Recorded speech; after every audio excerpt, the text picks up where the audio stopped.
Crystal kept a diary. And on May 12th, 1996, 8:30 p.m., she wrote this. And you were known sometimes as Salima. Right. She wrote, "Every morning, Salima keeps getting up, yelling at everybody in the whole house by calling us no good bastards and sons of bitches. Wish she would really stop. Plus, every day she tells my dad lies on us. Then she came in us girls' room beating us with her shoe. She can't stand us because we're all short-cutted freaks." That was written in 1996. And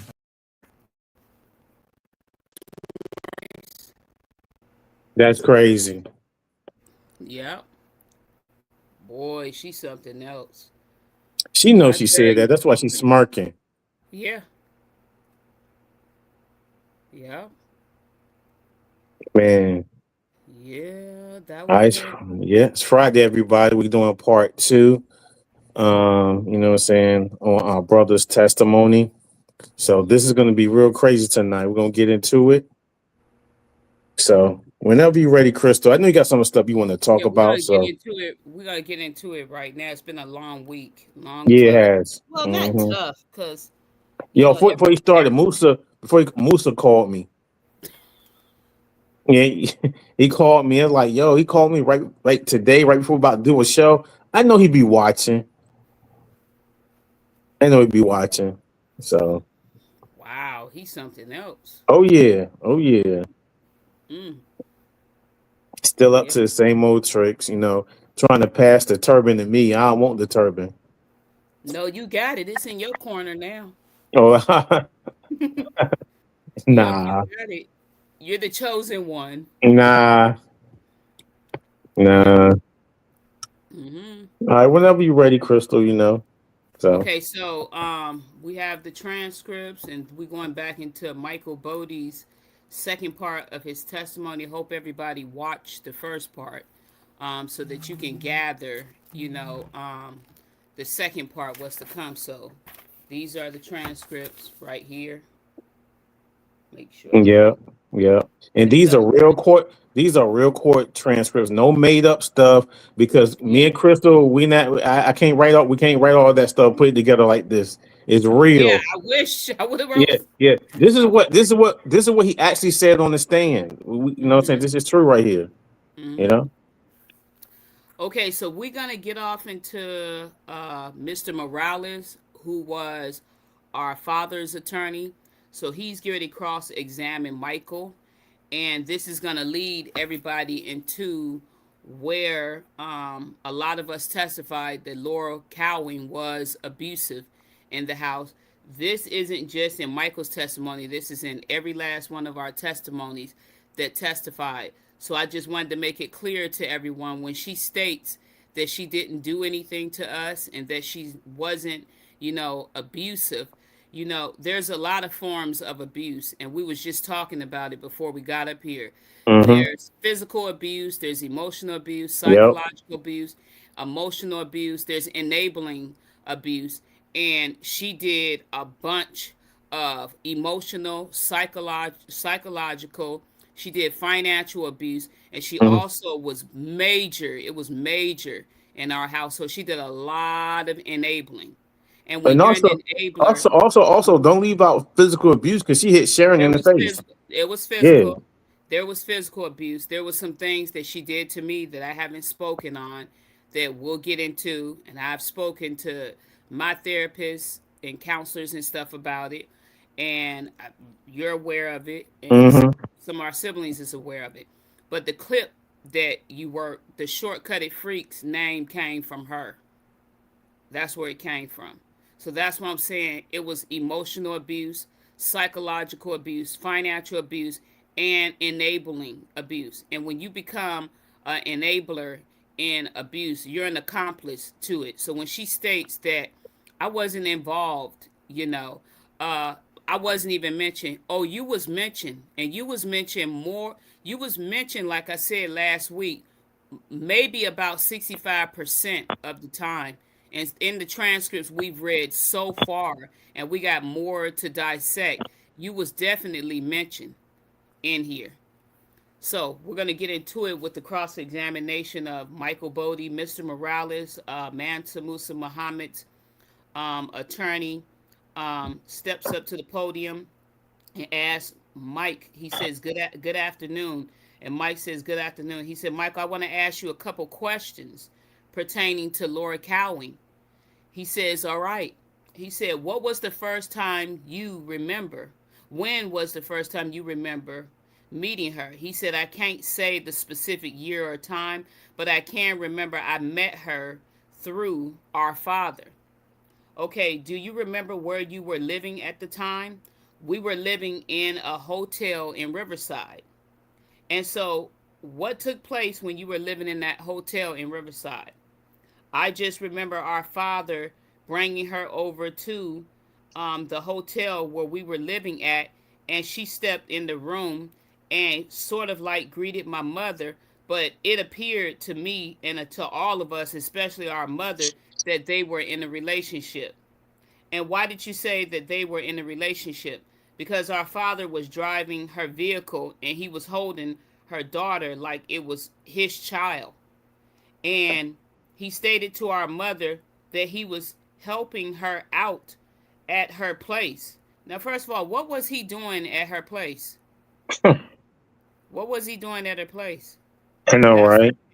and not to get off the subject, but going into the movie, how the movie started off, because we've seen it. When you say you was kidnapped, we still want to know what time was it, hot, was it cold, what time of day was it when this happened? You know, what did he say to you? Did he blindfold you? Did he handcuff you? Did he throw you in the trunk of a car? Because none of this stuff, it's not igniting. With everything we read, none of this stuff is there. None of it. We haven't seen it, and none of us saw it. So I'm just like, to concoct this whole scheme to a big old audience nationwide that you were kidnapped. This is like really serious, and we're speaking about this because we need to also process and dissect this stuff. Like, what are you getting it? Where are you getting this stuff from? Where are the facts at? You know. Yeah. Okay, so I'm gonna go back into his testimony. Okay, okay, where was that? Do you remember? He said it was in Riverside. Okay, do you eventually remember moving out of the hotel? Yes, I do. Where did you guys move? We moved into Laura Cowing's home, and immediately when we moved into her home, we all was placed in her garage. You Now were see, placed.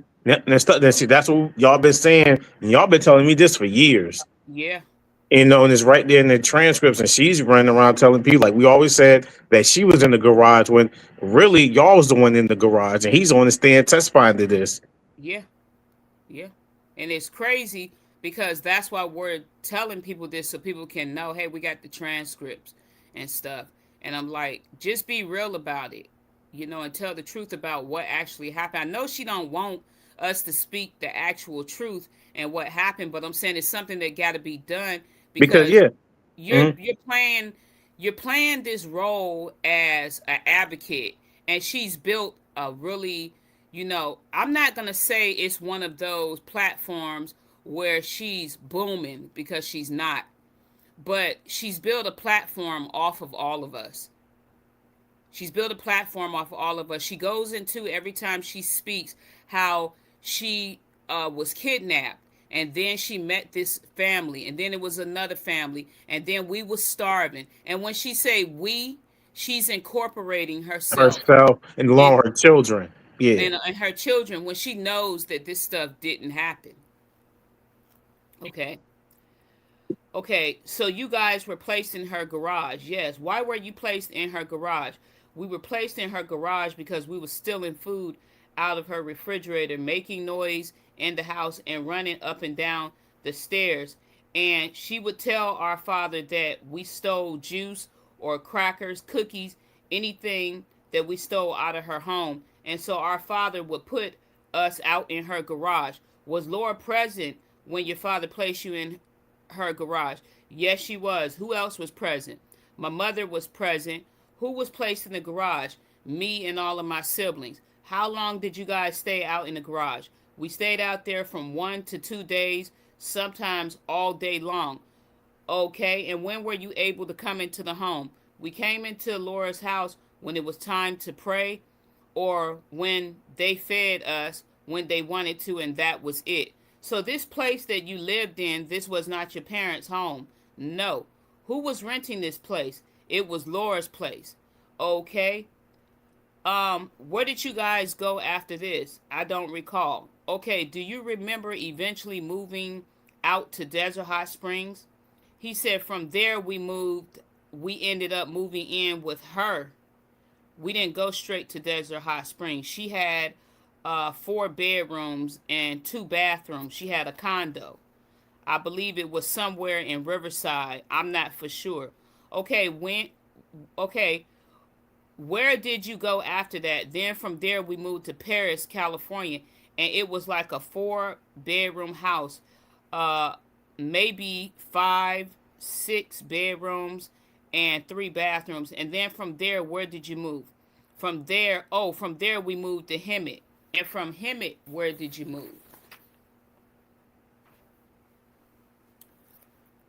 From Hemet, I believe we ended up staying in a hotel again from then, and I believe we moved back somewhere in Riverside. We were in another apartment. We bounced around a lot, and this was during the time when your father's brother had passed. Is that correct? Yes. And so you lived in Riverside on Blame Street in a 3 bedroom, 2 bathroom apartment with Miss Cowie. Is that correct? Yes, we did. Who drove your parents to the airport?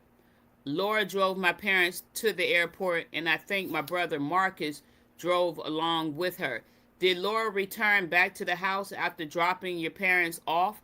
Yes, she did. How many miles were your parents away? I don't recall. Michael, are you aware that your parents was 3,000 something miles away from California? Yes. No, I wasn't. Okay, but you just answered yes. Well, I was kind of mixed up with what you were asking me, so I'm not for sure. Your parents was 3,000 miles away. Was Laura able to leave whenever she wanted to? Yes. Was Laura able to eat whenever she wanted to? Yes. Was Laura leaving the house while your parents were in another state? Yes. Okay. And then you finally got out to Desert Hot Springs where you guys moved after that, right? Yes. And then ultimately to Awanga, right? He says yes. Let me ask you some questions about Laura, okay? In the Desert Hot Springs house, that was Chola Street. Do you remember that? Yes.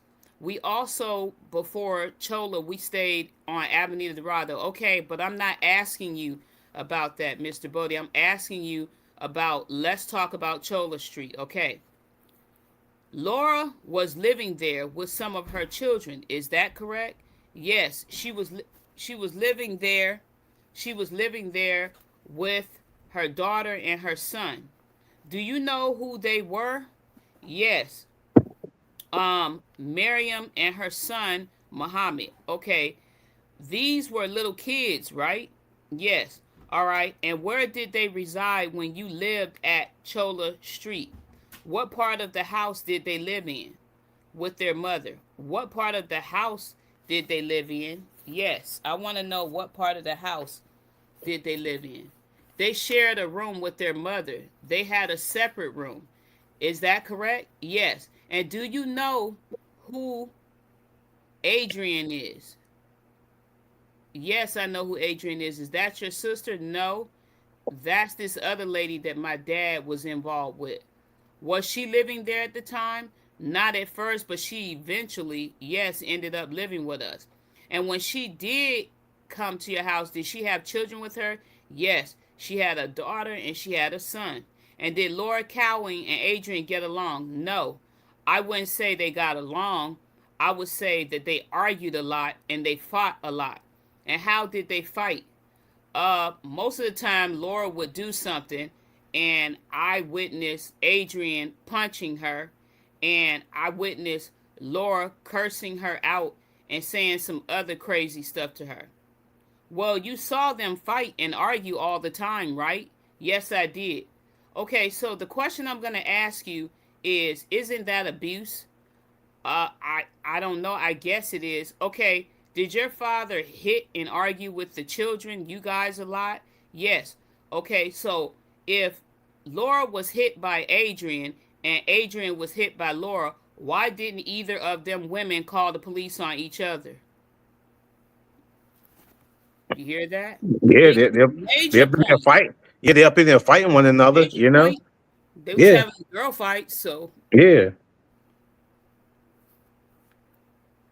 okay. Okay. So you saw them fight though. Yes, I saw them fight a lot, but I mean they just didn't seem to get along to me. I never seen them really talk to each other. They seemed like they were just jealous of each other and they would be mad at each other, but I didn't know why. They just never was relaxing around each other and they never had any type of fun together. Excuse me. They never had any type of fun together. Okay? But while you were living on Chola, those two women and their children were residing in the same house with your entire family, right? Yes. And they were Muslims, right? Yes. And did you guys all study prayer times together? Sometimes we did. And the women and the women and did you guys study prayer together? Yes. And the women and the men? Yes. Okay, boys and girls, yes. And would you have prayer? Would you sit down and have prayer sessions? Yes. Okay, was there times when all of you would gather around in the living room and discuss family matters? Sometimes. And would your father be present? Yes. Okay, let me ask you about the relationship between your father and Miss Cowie, okay? That was his second so-called wife. If that's is that correct? Yes. And your mother was his legal wife.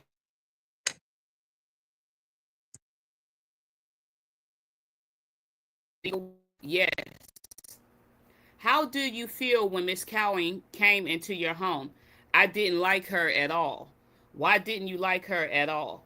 Because it was upsetting that my father would bring another woman into our home disrespecting my mother. Okay, did it upset you because your father had a different woman besides your mother? Yes, it did. And did it upset your other sister and brothers? Yes, it did. And why did it upset you? Because the way they went about it. How did they go about it? Well, they was already together. How do you know that they were already together? Because when we moved into her home, they were sleeping in the same bedroom together. Okay, Mm. and when you started, told you. Okay, and when you started out in the early stages of your memory, were you a Muslim? Yes. And your name is Michael, right? Yes, but that's not the Muslim name you went by, is it? No. Okay. But at some point in time, did you take on a new name or were you always going by the Muslim name? I took on a Muslim name as well as my family knew me by a Muslim name, but I'm not going to give that out. That's blank. And when Miss Easter came into the scene, did that upset you as well? Yes, it did. Now, your father had three so called wives, right? Yes. Two of them you really didn't know, right? Yes. And are you close to your mom? Yes. Okay. And your mother ended up, I believe, with 14 children, right? Yes. Okay. How did your mother end up with 14 children?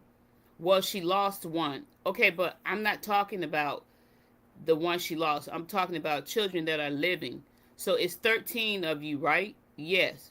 Okay, she cared for you the best she could, right? Yes. All right, these situations were where your father would deny food to you. Would your mother sneak food often to you? Sometimes she would. Okay, and so she would wait until your father was away and she would bring food in. Yes. Where would she get the food from? He said out the refrigerator. So I'm trying to figure out is that how did your mother get the food out of the refrigerator if you stated earlier to Miss Baldwin that the refrigerator and cabinets was padlocked? How did she get you food? So these refrigerators, then I'm assuming your mom had a key and the lock to the refrigerator, and she most definitely did at the time. At the time, there was no lock on the Chola refrigerator. I'm not talking about the Chola home. I'm talking about in Awanga. Did your mother have a lock and a key to the refrigerators and the cabinets? Yes, she did. Okay. And at the time, there was no locks on the Chola refrigerators, right? Yes. He started locking refrigerators and doors and cabinets at a certain point. You have to remember this was not something that my father always did. This happened when we moved up in Awanga. That wasn't the time that he had ever put any locks on refrigerators at the Chola home. It started in Awanga. All right, let's talk about the Desert Hot Springs house. No locks was on the refrigerator at all, right? No. There was no locks on it, right? No. So your mom would supply food to you and your other siblings if your father was denying you food. Yes. Okay, now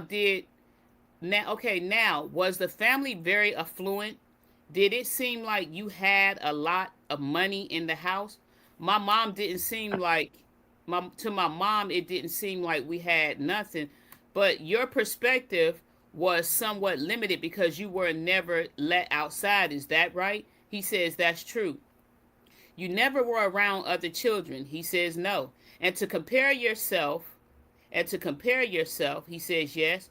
What about clothing? Did you have clothing? We pretty much wore the same thing. I remember me and my brothers wearing the same things for years. Did you did you did you hand them down? He says, excuse me? He said, did you hand them down? And Michael says yes. So pretty much hand me downs. Yeah, and I remember when y'all came to Virginia, like uh the first time was summer, and next Mm-hmm. time it was basically winter, and everybody looked the same. Yeah. I mean, it's like That. when they were sharing shoes and everything to come into the house. It was crazy. Mm-hmm. Okay, so you had hand-me-downs from kid to kid, right? Yes. All right, and did you ever witness or hear Laura Cowie and Adrian Easter fighting? Yes, I had said that earlier. I've witnessed them fight several times, and I remember them fighting and hitting each other. When you first moved to Awanga, were the two second wives, were they always living in a garage? There was no garage to live in, sir. They was not living in a garage.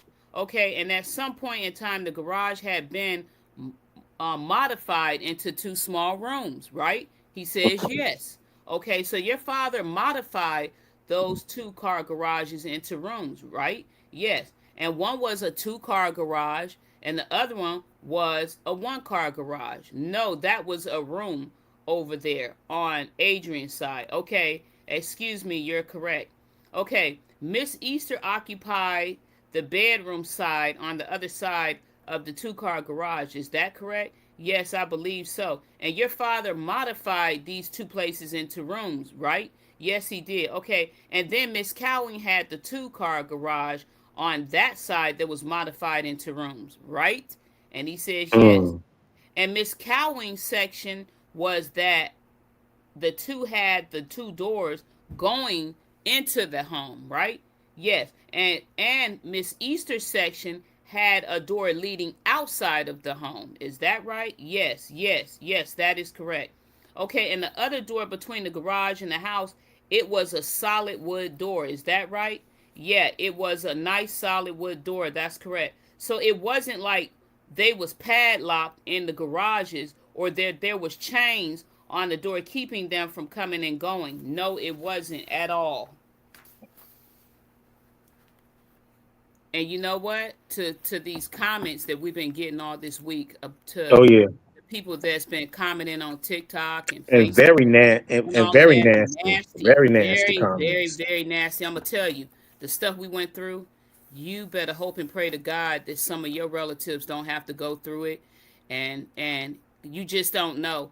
For this stuff to hit all of us hard, I mean the magnitude that this stuff has hit our entire family, and it's not just me and my 13 siblings. We have aunts and uncles. We have extended, family. Both sides, our mom and our dad's side of the family. You don't know how much this stuff hurt, how much it done hit all of us when you have people coming at you on the internet, making up stuff, making up their own story. You watching again a made for Hollywood Lifetime movie. They're not going to break down all of this stuff that we're reading to you. We're telling you the truth and we're giving you the facts. They're not going to break this stuff down. And we breaking it down to you verbatim on what happened. Okay? This lady claims that she was padlocked in a garage. This week it's been a hectic week for me and Richard because I'm back and forth sending him information. I'm back and forth on the phone with attorneys, talking to people, calling organizations and all of that. And people aren't even aware of the facts of what happened. You got to tell them. You got to Yeah, tell them. she's still out there making money. She's doing these She's events doing and some things. yeah. She's doing some stuff right now. Some little stuff she's doing right now. And I wouldn't support her, low, something that I heard, but why would we support her? And we're not getting together, meeting, talking with her. Yeah, Yeah, I'm not having a meeting with her yeah, whatsoever. that's a hell no. So when that answer was given to us today, no, we don't want her in our presence. We don't want nothing to do with her at all. So that's just a no. But I'm saying, going back to the internet, TikTok, Facebook, Instagram, people that's going up there posting stuff saying that she was held hostage. How do you know? Is my first question. And was you there? And like you said, they go Second off. They question. like you said, they go off the movie. I Yeah, saw the movie, and I'm like, that's entertainment. That's not real. exactly. So I hit them with this. This is what I do when they talk all that crazy stuff. I said, "Yo, so you 4 kids being abused. You think it's okay for someone to be tortured?" Yeah, And then that's when they want to back down. But hey, it's the truth. You're supporting her, and you're going against us, and we were the ones that was abused, all that stuff. yeah, correct. Okay, the house was pretty new, wasn't it? Yes. And do you know if you were the first folks to live in it in the house? I don't know that at all. Okay, now Miss Baldwin had asked you some questions about doors being locked. Okay, did you see your father put the locks on the doors? Yes. Did he tell you all why he was putting them on the doors? Yes. Was Laura and Adrian aware of why those padded locks was there? Yes, they was, because he spoke to us and everyone in the home that he was padlocking the door at the front, but the door wasn't padlocked like 24/7. This was only at night due to the fact that my brother Marlon was running away from home, and it was a protection mechanism to keep the other kids in the home safe. Okay, Mm. he was putting locks on the door. He said so because my brother Marlon, he had a problem with running away from my dad. So I know that was one of the reasons why he put locks on the doors, and the refrigerator he put locks on there. Like I said, because we were taking food out of the refrigerator. Okay, so the refrigerator that he padlocked belonged to your parents' children that lived in the home. Is that correct? Yes, only. And he locked our food that was in cabinets, locked them in there so that we could not steal anything. All right. And when you would take the food out of the refrigerator, did your father force feed you with the food? Excuse me? That's what he said. Mm. Would your father force feed you? Did you ever take food out of the refrigerator? Yes, I did. Okay. Did you get caught? Yes, sometimes. Did your father force feed you and make you eat what you had stole? Yes, every time. Sometimes he would force feed my brothers, Marlon and Marcus. Okay, so the only instances that you remember this happening is with Marlon, Marcus, and Sharon. Is that correct? Yes. Okay, and you said that when you were living in Bakersfield, 2 of the kids were tied up, side down, right? Yes. Okay, and left in the basement upside down. Is that correct? Yes. And you said that it was something like a hanging mechanism that it looked like during that And time, right? that's what Yes. Laura. That's what Yeah. Laura said. She said that Musa, see, she's taking things out of all of our testimonies and she's using them. That's what she's doing. Now we're gonna read this stuff, but we ain't gonna read it like it came offline. We're reading actual legal transcripts. Yes. Okay, and left in the basement. Is that right? Yes. And you said that at times there would be encouragement from your father to basically have, I don't know, like a gang fight, everybody jumping on each other and beating each other, right? Yes. And you said someone got their teeth knocked out at one point. Yes. Who did it? I can't remember if it was Marlon's teeth knocked out or if it was Christopher or Sharon's teeth knocked out. Okay, hold up for a minute. When you would have these gang fights, you're telling me that the boys would hit the girls? Yes, Mm. we would hit the girls. Why would you hit the girls? Well, it was something that our father made us do, and the girls was hitting us too. But I can understand the girls hitting the boys, but why would you hit your sisters? Again, it was something our father made us do. Well, this is a kind of pushing it, I can say, because this wasn't like they didn't have a choice. So it was Yeah. a vice versa thing. So how he's trying to make it sound, It's I like know what he's trying to why say. you hitting your sisters? Yeah, but I don't feel that way at all. It wasn't. It was a thing where if you don't do it, I'm gonna get you. So it was a thing that all of us participated in as children, vice versa. Boys hit boys, girls hit girls. That's how it was. But I do understand why he's asking the question, and I don't know if he was that into it, into asking it. I mean, answering it, because it's just one of them questions. No, nobody don't want to hit their sister. They don't even want to hit their brothers. But the thing is that Dad was teaching them how to beat women. That's what I think that he was trying to get at. So you said that. Okay, wait. Let me go back down to the bottom. I can't remember Marlon's teeth being knocked out, and it fell out, and his teeth was bleeding. At your hands or someone else's hands in the fight. It could have been from my hands. We were told to jump on him. It could have been from any of us. We were told to jump on each other. Now, at a certain point in time, your father got arrested. Yes, and you were there, and you said it made you angry. Is that correct? Yes. Okay. Well, let's get into the situation where your brother Marcus got caught stealing. Oh boy. Mm. Yes. Okay, and where were you living? We were living in Riverside, I believe, on Philbin. And what happened? My father had went to the grocery store, him and my uncle, that night, and they bought a ton of groceries. And when they arrived back, my mother opened the door. And so your mother opened the door for who? For my father and my uncle. My mother went to unpack the food, and my dad got angry because we hadn't done our Maghrib and Isha prayer. And what is that? That's the two night prayers. Before the pink is in the sky, we have to do the Maghrib prayer, and the Isha prayer is done when it is completely dark outside. But we didn't do prayer because he told us don't go above his head doing prayer in his home because he was the head of his house.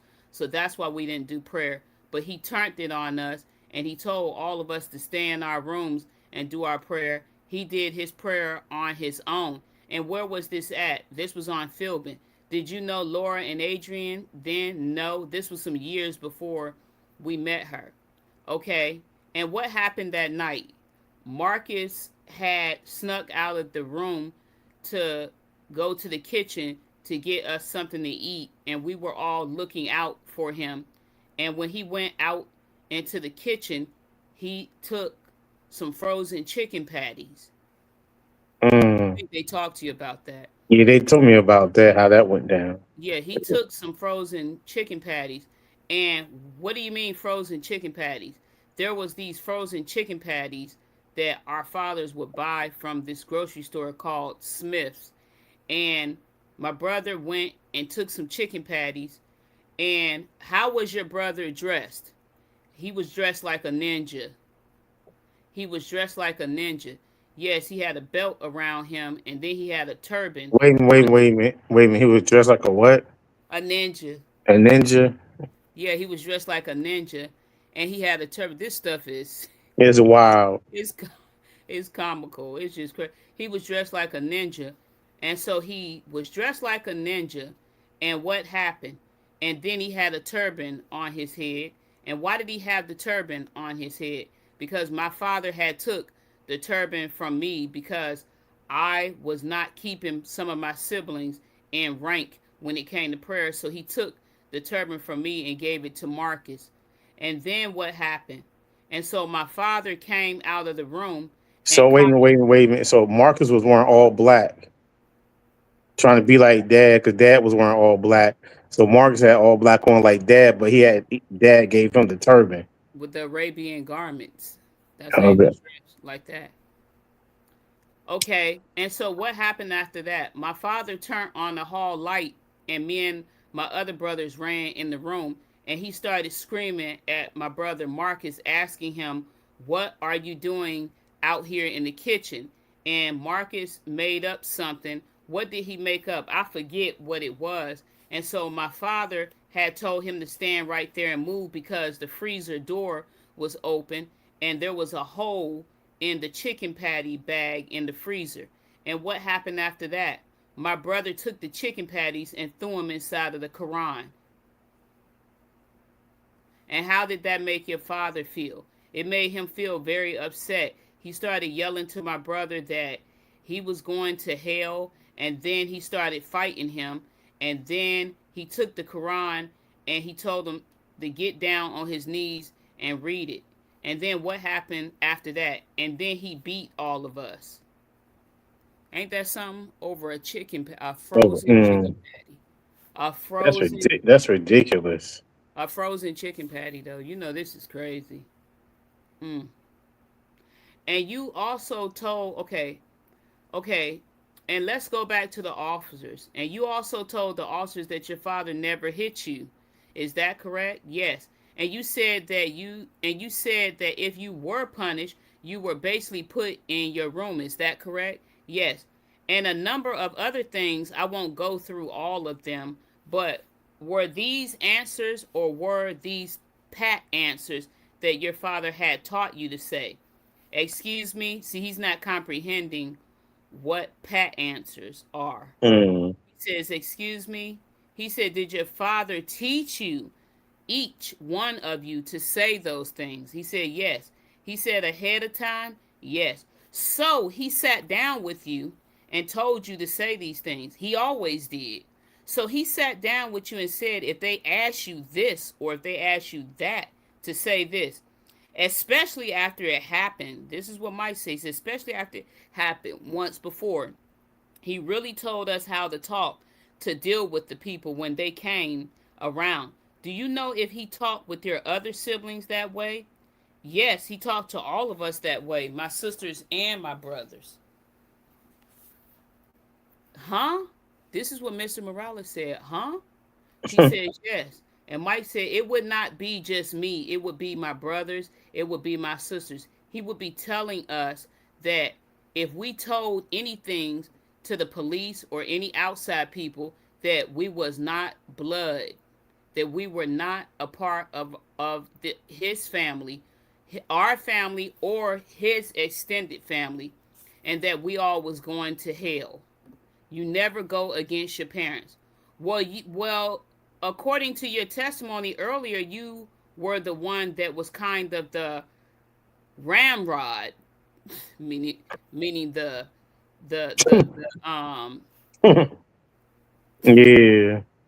the junior. I ruled with an iron And fist. fish. Yep. Yep. You know, you were kind of the ramrod. He says. I ain't never heard of that word, but I get it. And the spearheaded one to avoid cooperating with law enforcement. In other words, you were the guy who was holding the line against talking to the police. Is that true?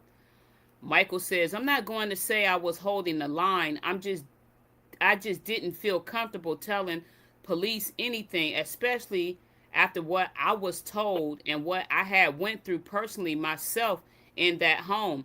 I didn't want to talk to them, nor did I want to disgrace my mother and father or my family.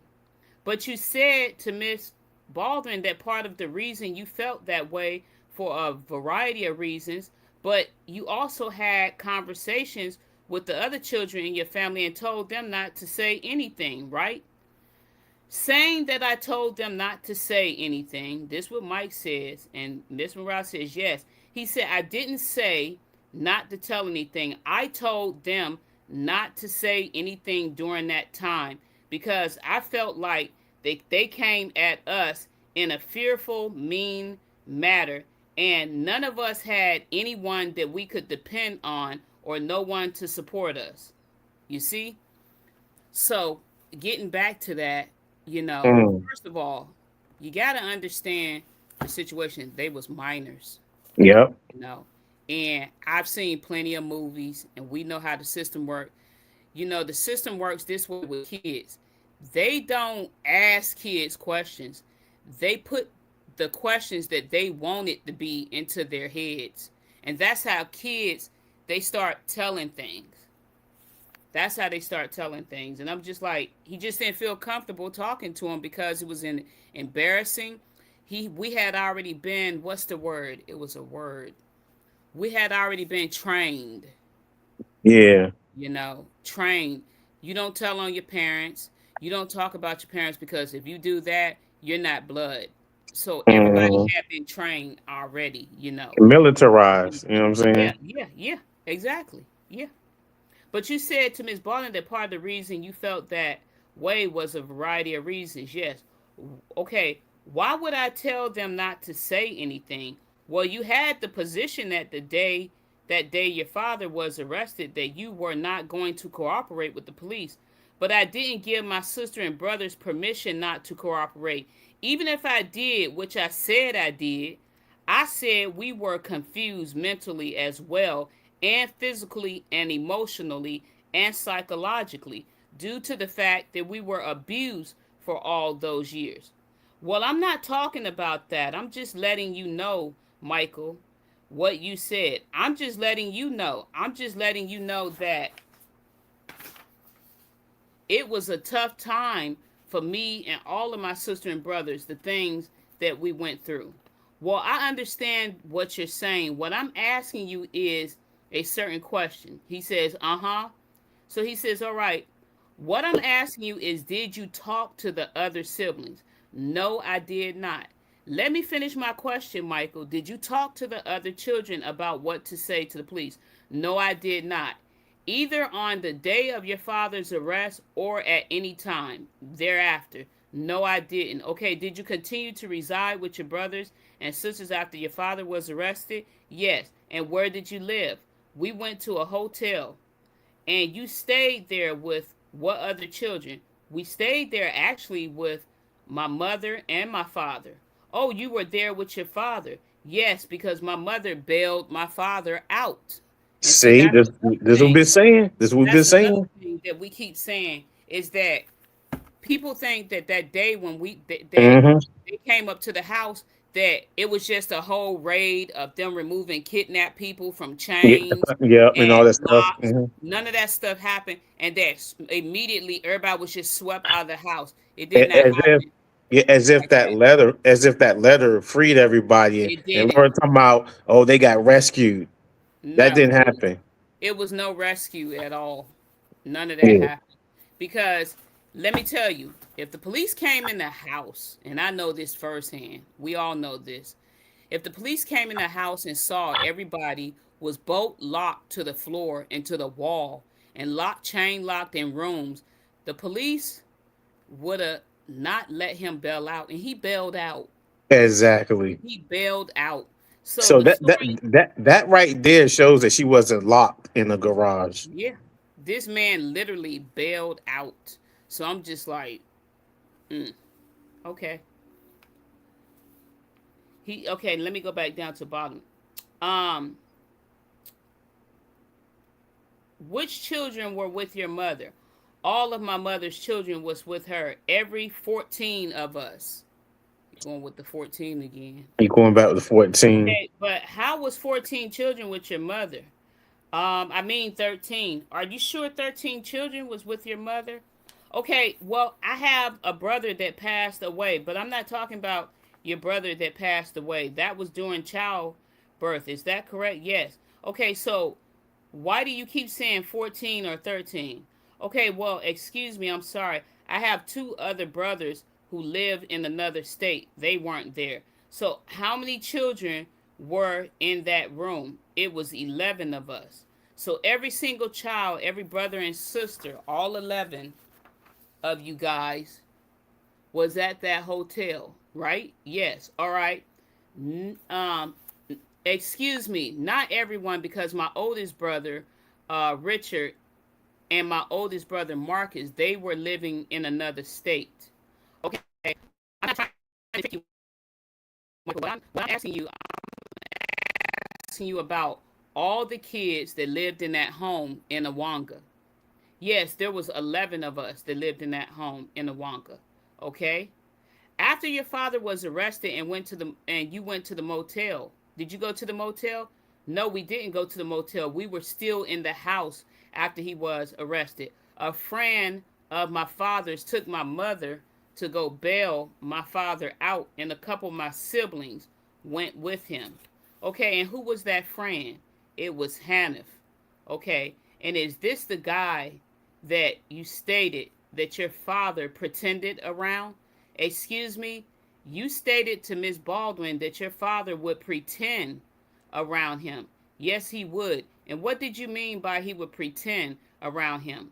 Well, Mm. he would act like that he was the perfect father and we were the perfect kids and my mother was the perfect mother. And what do you mean by that? Well, what I meant by that is that Hanif was around, but he was escorted into the house and out of the house. Why was he escorted in the house and out of the house? Because my father didn't want him around my mother and my sisters and some of us, and my father didn't want him to know the abuse that he was doing to all of us. And did Hanif mention to anyone that there was any abuse done to you guys or even ask? No, he did not, because he didn't know.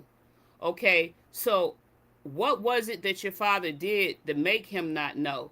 Well, he would pretend around he would pretend around all of his friends. He would pretend like we were these smart genius kids, or he would pretend like, oh, I gotta feed my kids, or I gotta take care of my family.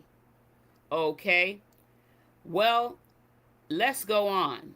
Okay, well, I just wanted to say this. Well, I was the during that period of time until my dad had to go back to court, he was not incarcerated for that long. It was only overnight, and my mom bailed him out because he got repicked up at the courthouse because he was not paying money on his bail. I believe on through the Bells bombing, because we got him out and he didn't keep continuing to pay money on it, and they took him back in when we went back to court. And that same day they came and took me and my sisters and brothers, the youngest, all the youngest children. So they took all the minors, right? Yes, basically. And the minors were then sent to foster homes, right? Yes. And your mother lost custody of all of you at that point. Is that correct? Yes. Prior to them taking you after your father's arrest and prior to them taking you away, did you or did any of your siblings sleep in the same room with your brothers and sisters? Yes. It was like a 1 or 2 bedroom motel room. 2 bedrooms in a motel room, and your father was incarcerated, and your mother took you and your siblings to a motel room with 2 beds in one room. Yes. Did you have food in your room, Michael? No, we didn't. And why didn't you have food in your hotel room? I don't know why. So this makes your mother non-abusive to you because she took you back to a hotel in a small room with 2 beds and no food. Yes. So it was pretty crowded in there with all of you kids, right? Yes. Did you talk about what happened with your father? Did I talk about it? Yeah. Not, no, not to your father, with the other people, your sibling. What do you mean, other people? My sister and brothers? Yes. What about that? I want to know, did you talk about the nature of what happened to all of your siblings? Yes, I did. We all talked. Okay. That would be natural that we can all talk about it, right? He says yes. Did you talk to your mother as well? Not really, no. What did you and your brothers and sisters talk about? Just pretty much how hard it was, and we went through, and how much we went through, because we went through a lot. I mean, I don't think it was easy just to exactly say everything we went through. I can't exactly for sure say to you exactly what was said, but we talked about the situation. We can you hear me, Rick? Yeah, I can hear you. Yeah, yeah. Keep going. I can hear you. Okay, pretty much what we were going through. I mean, I don't think I can say exactly what we spoke about. We didn't like it, but that's what we were going through. It was a long time ago, right? So I don't expect you to remember everything, Michael. Um, yes, exactly. It was a long time ago. Okay, at some point in time, a few months later, did you learn that your mother had got arrested? Yes, and I was in foster home. Okay, and she gets arrested and charged with the exact same charges that your father was charged with, right? Yes. Mm. All right. And as far as you knew, that was child abuse, correct? Yes. And torture, right? Yes. All right. And false imprisonment of all of you children, right? Yes. All right. And did that upset you? Yes. And did you have any discussion with your brothers and sisters about your mother's um, situation? I felt like it was wrong. She should have been like us. She wasn't the one that did anything. Michael, your mother confessed it in a recording that she did help abuse you guys. And did you know that your brother also has a missing thumb, and that your mother could not get custody back of your brother because the system in another state was afraid that your mother was going to let your father harm him again? Mm, mm, mm. Did you know that? No, I did not know that. Did the fact that your mother, you felt like your mother was falsely accused, but yet she confessed it and told all of your older sisters on recordings to confess to what your father and what she did that affect you in what you said to the law enforcement officer? Yes, it did. It was sort of like, it was like the fact that your mother was in trouble influenced you on coming forward in, right? Yes. Okay, but because if there had to be a sacrifice between the two of them, you were going to take your mother's side, right? No, that's not the case. I'm just going to stand up for what's right. But Michael, you just stated that your mother snuck you guys food, and she would take the key to the refrigerator and unlock it to sneak you food. She didn't stop it from going on. You don't consider that to be abuse? No. Okay. The point. I get the point. Hey, hey, What you're hey, hey, saying. hey, Crystal, did mom sneak y'all food? Never. Okay. Never. I mean, it's his testimony and his story. Maybe she snuck him food, but never. Never. And I mean never. Never.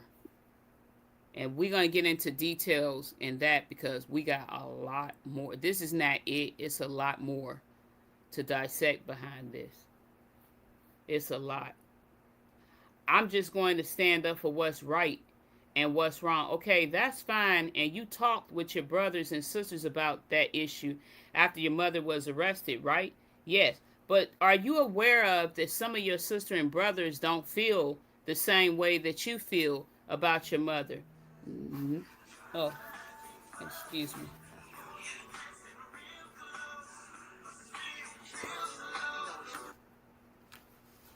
I'm putting this thing on mute. Sorry about that.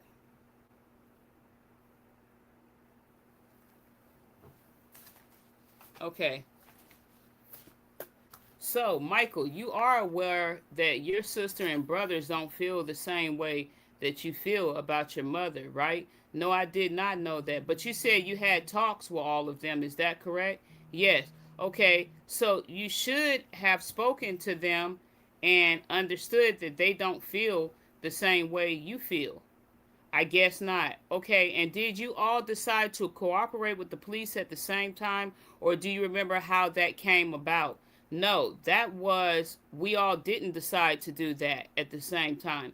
Everybody felt, that we had time to really sit back for the years we did and understand things that we went through and understand the wrong from the bad. And we wanted to stand up for what was right. And we knew that was the right thing to do, to stand up for what is right for our mother. But Michael, all your siblings didn't feel that it was the right thing to stand up for what was right for your mother. Different siblings testified to different things that your mother did. Your mother was given a deal. Did you know that? I knew some sort of it, but not everything. Okay, but you knew if somebody had to be sacrificed, you were going to sacrifice your father over your mother. All of the years that your mother and your father had been married, do you realize that your older siblings experienced a lot of abuse, and then it ran down to some of the younger siblings? Yes, I'm aware of that. Do you realize your older siblings was taken away from your parents for the exact same thing? They had not changed, nor did your mother get any of you any help. Okay, and eventually, do you know if your mother struck some type of deal with the government? I don't know. I'm not for sure. I knew some sort like that, but I'm not for sure. Do you ever talk to your mom? I talk to my mom sometimes, but I didn't ask her if she made a deal. I just was happy she got released. One minute your mother is in jail, and then the next minute she's out, right? I mean, yes, she probably made a deal, I guess. I don't know. Okay, that's okay that you don't know. I don't want you to guess. I just want you to say if you know about the deal or not that she got. No, I didn't know and I didn't ask. Okay, all right. So once your mother was free from custody and you had already turned 18 at that point, yes, I did. Okay, all right. So there was no problems with you being reunited with your mother. Is that correct? No. I was happy to see her. I was very happy to see her. Okay, and she had cared for you and your whole family. So you loved her, right? Yes. Can you hear me, Rick? Mm-hmm. So you loved her, right? Yes. And I am assuming that your other brothers and sisters exhibit similar affection for her. Yes, that's not true. Because during the trial, I didn't talk to mom. I mean, Mm-hmm. no, before the trial, I hadn't seen mom before that trial. I think I maybe saw her one time, Okay. but I didn't see her before or after the trial. So it was no all of us exhibiting Mm-hmm. affection towards her. None of us. So I don't know why he feels that way or why he came up with something like that, because it was no exhibiting that at all. Because I didn't have a relationship with her and still don't. And I know a lot of our other siblings don't, and they still don't. Yeah. You know? So I'm just like, I don't know where you got that from. And she had care for your whole life, right? Yes. I am assuming that your other brothers and sisters exhibited similar affection like you did. He says yes. Not true again. All right, so they were close to her. Yes. No, we wasn't. Hmm. And meaning hugging her, kissing her, and when she came home, everybody was present there, right? Yes. No, we wasn't. That is not true. All right. And so after she's home, do you start residing with her? What do you mean? When she comes back out of jail, when she gets out of jail, you you you have a relationship with her, right? Did you move back in with her? Did you move in the house? I didn't move with her. Did any of the other children move in with her? No. My mom, my mom, and none of them moved in with my mom or any of my older siblings lived where she was living. She got married, and she did not get married. Okay, she got remarried, right? Who And married him? that's according. He did. He did. He married her to that monster that did all that crap to all our sister and brothers, and he continued to do crap to her. And he stands up there and he married our mom off to somebody like that, stating that she went through all of this abuse and all types of stuff. And you married her to the damn monster. Homeboy from outer space. Yeah, this just the facts. It's true, you Um, know. So, you know. No, none of them moved in with my mom. My mom lived where she was living. She got married. She got remarried. And how did she get remarried? Well, she got remarried to this guy. And do you know this guy? Yes, I'm familiar with him. Okay. After some time, she got remarried, and you were already on your own, right? Yes. You were already separated and left the nest, basically, right? Yes. All right. And did you talk to your mom today? Yes, I talk to my mom all the time. And do you see her periodically? Yes. Do all of your siblings see her periodically? Yes. That's a no. lie. That's the, no way. No. Every day I try to see her. Okay, all right. And what about your other brothers and sisters? Do they see her often as you do? He says yes. No, we don't. That is not true. Okay, did your mom ever talk with you about her testifying in this case? My mom has never sat down and said what she had to do, but she knew what she had to do. We all knew. We never really just sat down, you know. This is what we're going to do, and this is what we're not going to do. And you know, we just knew the time was going to come when we were going to have to do testify. So for the last 9 to 10 years, you knew that this thing was going to be coming to a head exactly. And during that period of time after your mother's release, especially maybe 8 years ago or so, you conversed with her a couple times a week at least, right? Yes. You said you said what? You talked with your mother a couple times a week, right? Yes, all right. And in all the time you spoke with her, the subject of your father never came up. No, we don't talk about my dad. We just didn't talk about him, okay? We really just didn't. All right. And what about after you received the subpoena? You all were subpoenaed to testify. Is that correct? Yes, we were. Were you subpoenaed to come in here? Yes, I was subpoenaed. Um, I was contacted to come in. You were contacted by the prosecution, right? Yes. And do you know if your brothers and sisters received the same type of notice that you did? As far as I know, I would think that, you know, they were part of the situation as well, so they must have received subpoenas. Did you talk to any of them? The ones that I'd be around, Marlon, you know, we would have to come and testify basically. What about Lakeisha? I would see her, but not that much. Everyone knew the group of you were coming in here, right? In the next week or two, right? We were going to have to come and testify soon, right? Did you ever see Laura hit her children? Yes, I saw Laura hit her children. What did you see Laura do to her son? I saw Laura smack her son in the head, smash his head into the wall, and I've seen her hit him. Okay, now we getting down to it. So she would beat him. Yes. And did you ever feel like if you could, you would try to stop it? I didn't like what she was doing, but I couldn't stop it. At some point, one of my sisters, I believe it was Tiffany or Sharon, who tried to stop her from beating him because he was so little, and she was taking her foot, kicking him all over the garage floor. And Sharon walked over to try to help her, and she smacked Sharon in the face with a belt buckle.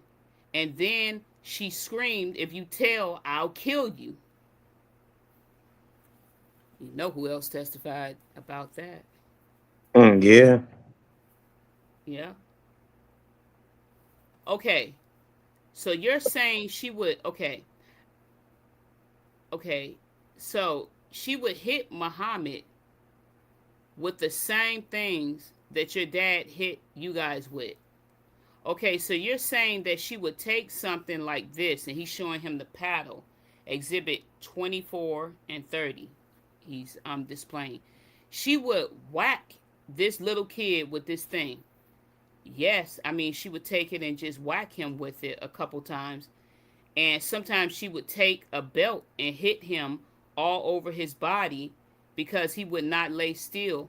And so he would just be lying in the floor. Okay. She hit him everywhere with that, right? Yes, she would hit him just like my dad would hit us.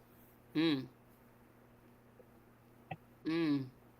She Wow. just, yeah, she just hit him everywhere. He was a little kid. He wasn't going to just follow her and hold his hand out and hold still like my dad would tell us.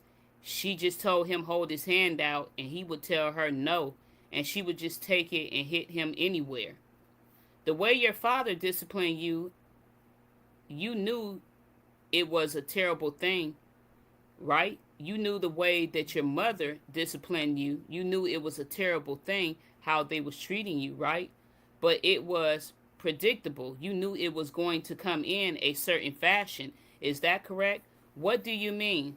Well, the way your father hit your hand and your feet, you knew what was going to happen, right? Yes. Okay, but with Laura, it appeared that she was just kind of spontaneous. She just fly off the hook and hit him all over. Is that correct? Yes. Okay, how big was Ahmed when she was beating him?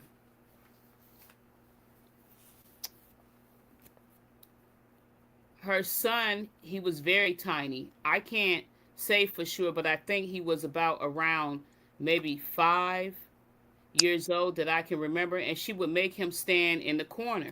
Where would she make him stand in the corner at? In her room. She made him stand in the corner. Did she ever do this in front of you guys? Yes, she did. We'd get in trouble for her telling my dad things on us. We'd get in trouble all the time. I mean, 24/7, we got in trouble. She told on us anywhere from 10 to 20 times a day. Wow. When my dad started to lock the refrigerator to stop us from getting the food, she was present when he did that. But her food didn't get locked up. She had food to eat, and her children had food to eat. He locked up all of our food. We knew that she had a refrigerator in her room, and we all would go out there and steal food from her. And this just did not happen in the Awanga home. This happened in the other 3 to 4 homes that she lived in with us. So we would go and take food from her, and she would tell our dad, and our dad, he would discipline us for her. What would your dad do to you? He would tell us, turn our asses over. I'm going to beat the hell out of you for stealing her food. And where would Laura be? She would be standing right there. And like it was all right with her. And she would be standing right there watching. And once he would finish beating us, then she would leave or they would leave and go out to eat and leave us standing in the corner. Mm, mm, mm. Oh my I want to goodness. get back to Laura and this paddle. When she would hit the kid, the little guy Ahmed, okay, he would be standing up and she would just wail on him. She would try to aim at his lower hand and his butt, but the first lick, most of the time, he'd move and he didn't want to stand there. And she would take him and she would just take the paddle and hit him everywhere. So she just pummeled him with this thing. Yes, she did everywhere. And who saw this? Pretty much every last one of my sister and brothers. We all seen her beat him, Mm. and at times she would beat him to the point where he couldn't get out of the floor, and my father would step in and make her stop. Mm. Uh, Mm. Yeah, I know. And your mom never spanked you or anything. I mean, my mom would pop us.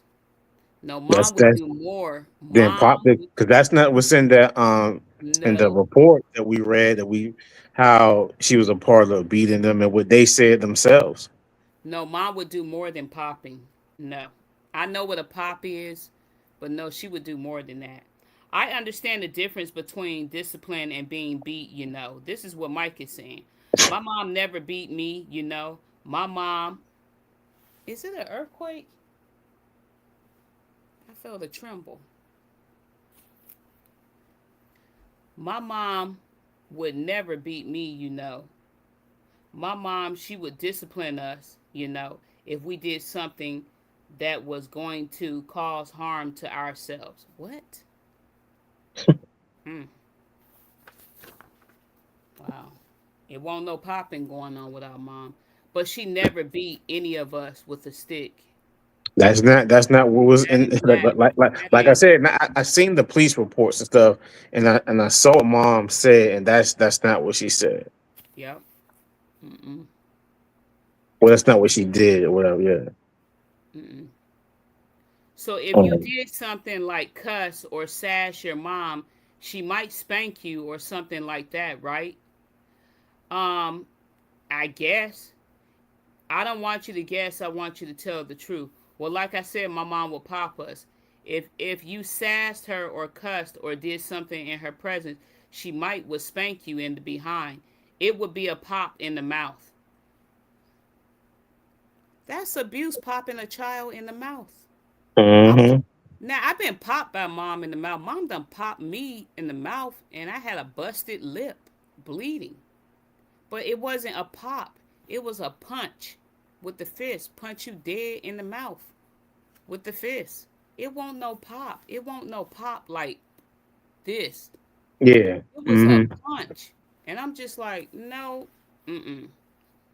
That wasn't my experience. And that was a form of discipline, but it wasn't over the top discipline, right? He says exactly.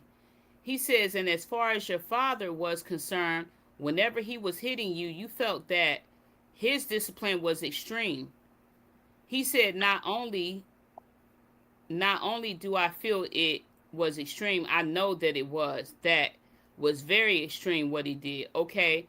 And whether you had done something wrong or not, and let's assume you had, it was still extreme, right? He says yes. He says, I think, Mr. Bodie, you need to learn what actual abuse is. When And I you kept have saying that one time. Yeah, I And I think kept you saying need that. to understand, Mr. Bodie, what actual abuse is. When you have two parents living in the home, one parent is supposed to protect the other child. And I understand that in the past that your mother had been supposedly abused and all of that, but none of you children should have went through none of these things with two parents being in the home. Your mother should have done something. I have no further questions, Your Honor. So now Julie Baldwin is going to cross examine him, and we still got a lot. Might have to do a part three, but we'll see. Yeah. May have to blend it in Michael. with Hannah's. Yeah. Michael, I want to talk to you a little bit more about the locks that were throughout the house. Yes. Specifically, this is Julie Baldwin cross examining him. Specifically, the locks that were on the doors, okay? You said that you actually saw your dad put those locks on the door. Yes, okay. And you said that your brother Marlon would run away from your dad a lot. Is that right? Yes, he ran away when we were living up there in that very same house in the Wanga. And that was the one of the reasons why he started putting the locks on the door, because he already had locks on the refrigerator, and he started to put locks on the door because Marlon kept running away from home. How many times did Marlon run away from home? Oh shoot, the battery. Let me. Shoot. She didn't even plug this thing up. Hold on, Rick. Okay, no problem. I'm sorry about that.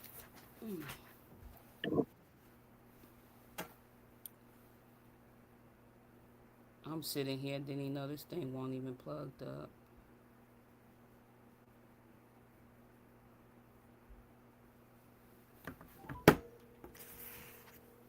Okay, let me keep going on.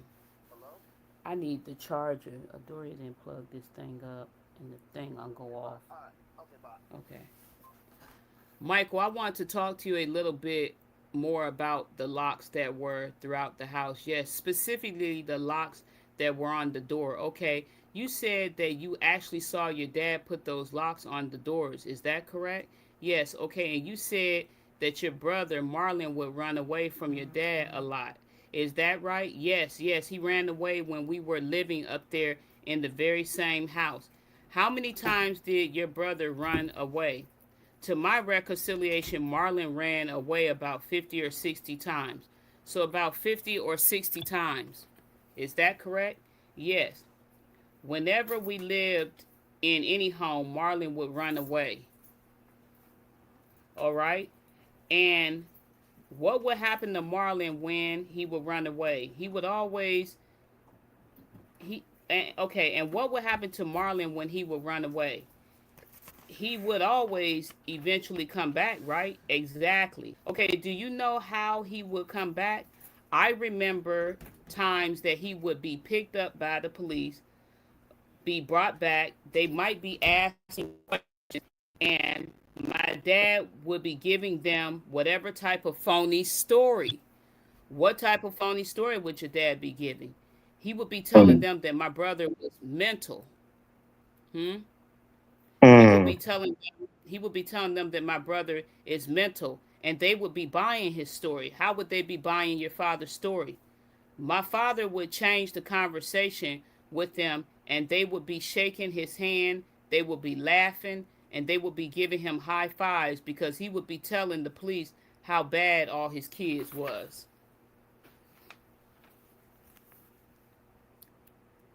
He never said nothing himself because he was afraid. Who never said nothing himself? Marlon never said nothing himself because he was afraid of my dad. And me and all my other siblings was afraid of him. All right, so when Marlon would come back from these times, from running away, or somebody would bring him back to the house after he ran away, how would your dad react? For maybe about this, what Michael said, for maybe about a good day or two, he would mm-hmm, play the role and wouldn't do anything to us until because you knew what was going to happen, and we knew what he would allow. He would, the police would come to our house first of all, and my father would act like he was good dad. And what is good dad? He would laugh. He would say how much he loved his kids and that his kids meant the world to him. But then when they left, he would tell us that we better not had said anything because he was going to dig off into all of our asses. You know what I mean? And so Mr. Morales said yes. And then what would happen? Well, I mean, he would allow us to eat 3 times a day, breakfast, lunch, and dinner. But that only lasted for a couple of days. Even all of us knew the strategy. We knew when the police came that he was going to let us eat and play nice dad for a little bit. And then after that, he was going to go back to his dramatic habits. He would allow us to have everything we wanted. Everything was okay. We would eat and get to watch TV and do this or maybe do that. But this only lasted for about 4 to 5 days. What happened after that? After that, it was back to the same routine, back to the same torture and beatings. Everything you talked about before, yes. Beatings, yes. Did any of your other brothers and sisters, to your knowledge, try to run away? Yes. Sharon tried to run away. Curtis tried to run away. Tiffany tried to run away. Lakeisha tried to leave. Crystal talked about leaving. My brother Marcus left, but Marlon would run away all the time. Okay, and whenever Sharon ran away, did she always somehow end up being brought back to the home too? And that's another thing. You know, when people sit up and they say, "Oh, you guys was a certain age," you oh know, yeah, mm-hmm, yeah. Yeah, some of us was teenagers and stuff. Yeah, it wasn't just the letter that got us up out of there. And yes, our brother got up out of there. Marcus got up out of there. Okay? And other siblings was trying to get up out of there too. But guess what? It wasn't as easy. Okay? Because he had other strategies.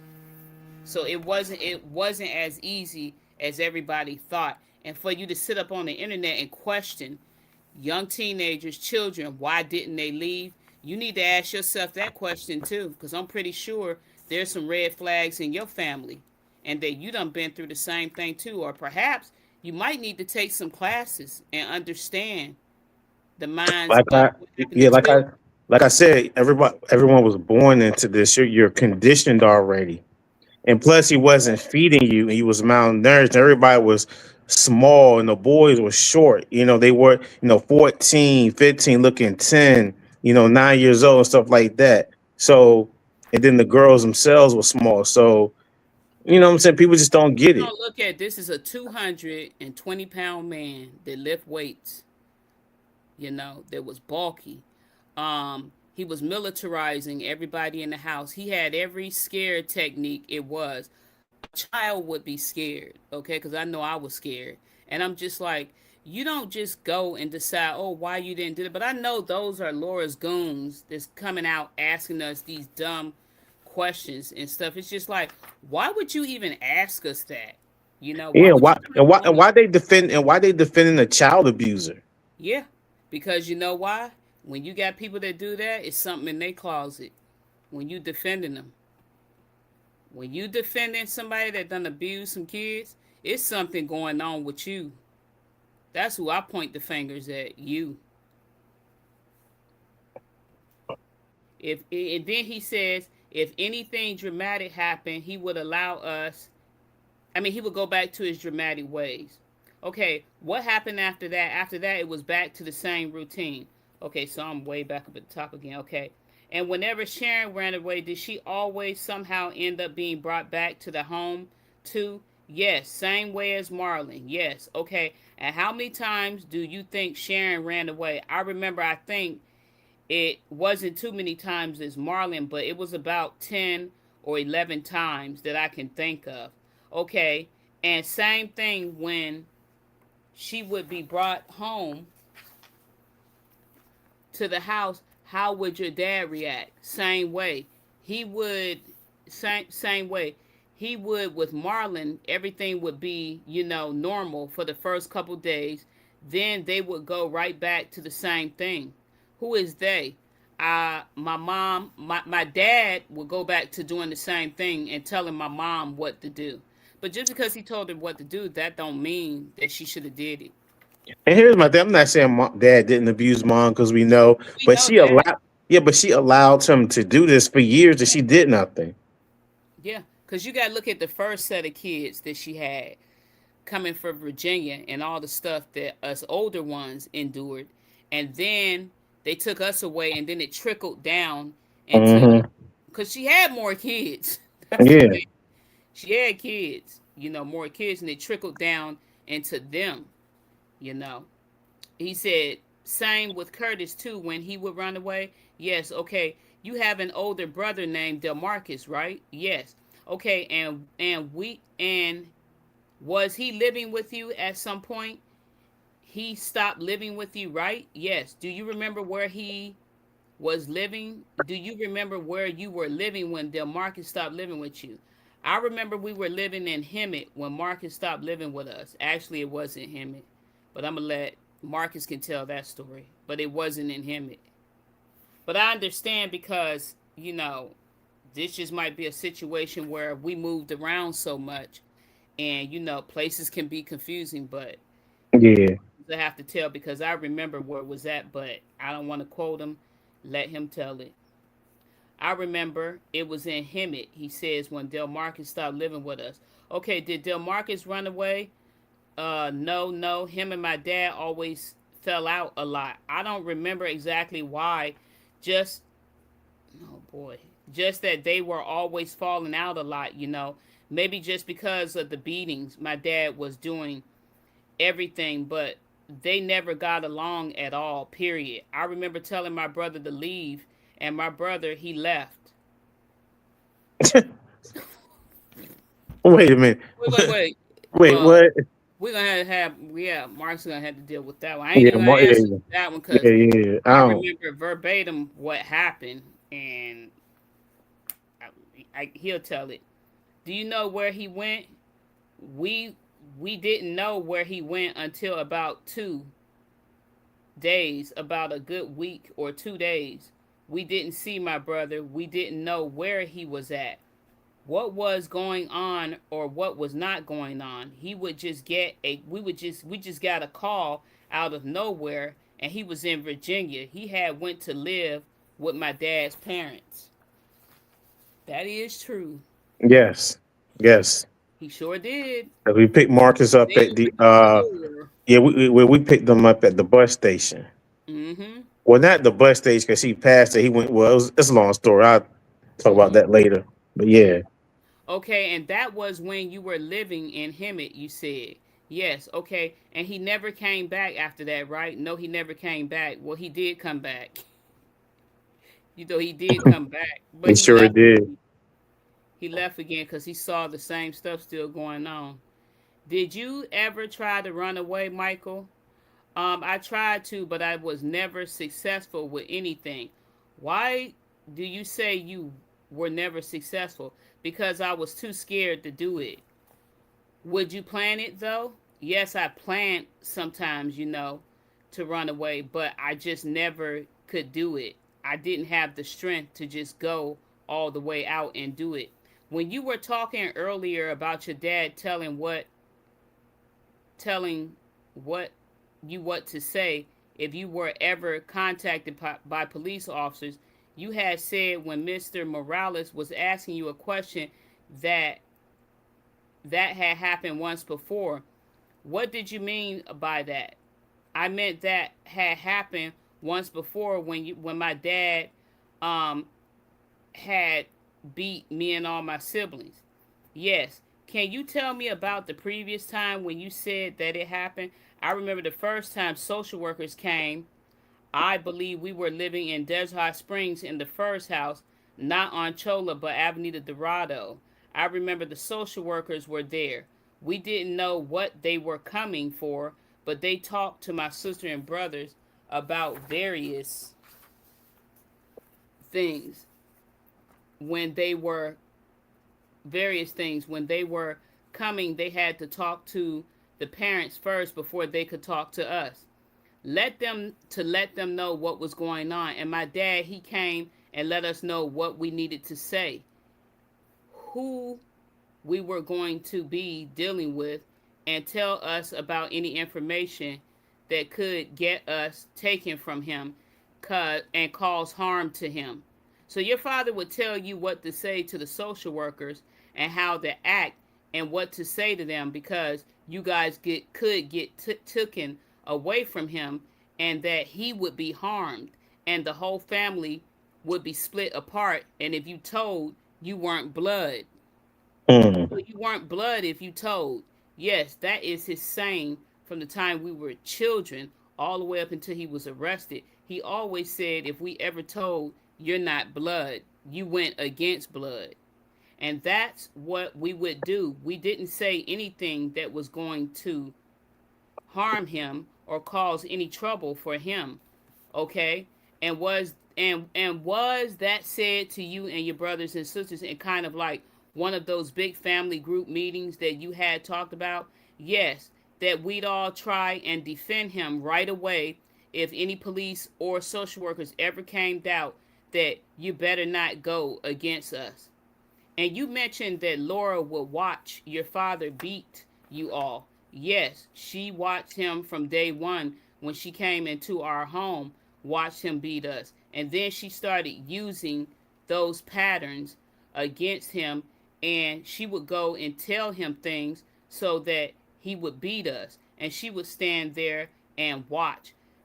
And tell me about the incident that you stated to Mr. Morales that you could not finish. What happened? Well, me and my brothers was in Laura's kitchen making peanut butter and jelly sandwiches, and she came down and caught us and asked us what the hell are you doing, and we begged her not to tell our father on us, and she said, "Oh no, Musa gonna whoop your asses." Mm. And how did that make you feel? That made us feel scared, and we all went running. Okay, so so by the time the police, let me get back to the police. So by the time that the police had come to your house, why is she switching subjects? I know, right? She Yeah, covering for. She don't want him to finish. Speaking about the incident with Laura. I mean, Laura said this to Marcus online in a screenshot Yeah, comment she sure did. Yeah, she sure that did. Musa was gonna beat your ass if not kill you. Mm-hmm. In a comment online, this very same thing right here. So by the time that the police had came to your house several years later when you were living in Naranga, you did what your dad said when they got there, right? Yes. You told them that nothing happened, right? Yes. You told them what your dad had coached you to say for years, right? Yes. And you said that your mom had eventually gotten arrested as well. Yes, okay. And that was very traumatic for you, I'm sure, right? Yes. Are you here, though, today testifying, trying to blame everything on your dad just so your mom doesn't get in trouble? I don't feel that way at all, that I'm here trying to blame everything on my dad. But Michael, you stated in several of your interviews, which we have the recordings to, that your mother abused you as well as your father. And you also stated that your mother would take food away from you guys.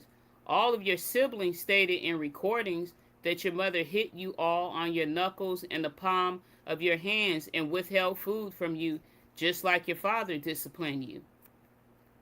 I don't feel that way at all. I understand the difference between right and wrong. Like I said before, my mother, she did discipline us, but not like my dad did. He was extreme. He was very extreme, and in fact you had said that a lot of times when you were severely beaten by your dad to the point where you were bleeding, it would be your mom that would be the one to come up and help you up, right? Not your dad. Is that correct? There was times when my mom had gotten a beating. What? I don't know what he trying to say. What the? There was Wow. times when my mom had gotten a beating, for trying to help her son or daughter because they was hurt, so hurt. Oh my gosh, wow. And in fact, I think you said that your mom had, even on a couple of occasions when you were starving, she would sneak you food whenever she could, right? Yes. So basically, Michael, you're telling me that your father is one person in the home, and he's in the home terrorizing all 11 kids and your mother. Yes. I find that to be impossible when all of your siblings told what your mother did. And here we have a display of recordings on all of your siblings concerning what your mother did. Are you aware that your mother served 17 months in county jail for the abuse she inflicted on you and all of your siblings? No. Are you aware that your mother took a deal? No. I knew to some extent about a deal, but not completely. I'm gonna be real honest. These people are attorneys, and they just not. This seems like really way off. Like when Mr. Morales said he thinks when closing in his arguments, he said, "I think you need to learn about what abuse is," and I think so too, because Yeah, me too.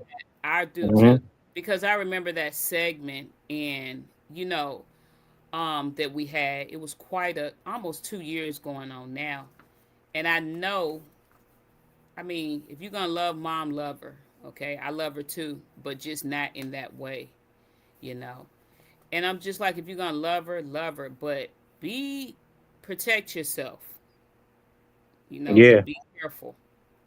Be careful, cause all of this stuff right here, when I was hit in the head with a paddle and was bloody, and that happened to me 3 times, she was nowhere in sight.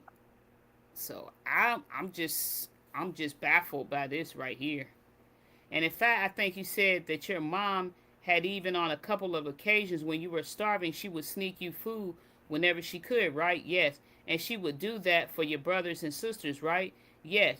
But your brothers and sisters are testifying and saying that your mother never snuck them any food. I don't know what they said or what they testified to, but that's what I remember. Mm. Did your dad ever catch your mom trying to sneak you food? Yes. He found out. Never. Yes, he found out a couple times because he would always be strict when he said that his kids are not allowed to eat, that he would make sure that he would get his point across to my mother, especially not to give us anything. And it's been times when she just overlooked that. She couldn't do that, and she went to take care of her children and fed us anyways, and he jumped on her for it in front of all of us and beat her, and then he would trash all the food.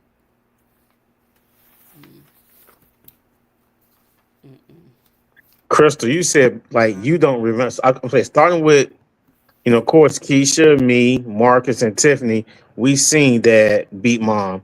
But when it got to you, you said you don't remember it. And from you all the way down to all the other ones, they never seen it. They've only heard dad fuss with mom, like in the room and stuff. Like you said, they never seen dad beat mom. Like I told you before, I believe that he beat her up and he did a lot Hmm. of stuff to her, because I was told by some of our siblings some things. Hmm. Me and Tiffany used to run to go get the phone because we knew what his aim was and when he was ready to do something. I have no memory of it. And like my counselor told me, she said it's probably not meant for you to remember, because it went on so much, you know. But going back to you, Keisha, Tiffany, Marcus, me, Sharon, and Marlon, us seven, right? Yeah, just us. Yeah. Me, Sharon, and Marlon don't remember. Now, me, Sharon, and Marlon. Now, Marlon said he don't remember in this interview. I said I don't remember. Sharon don't remember.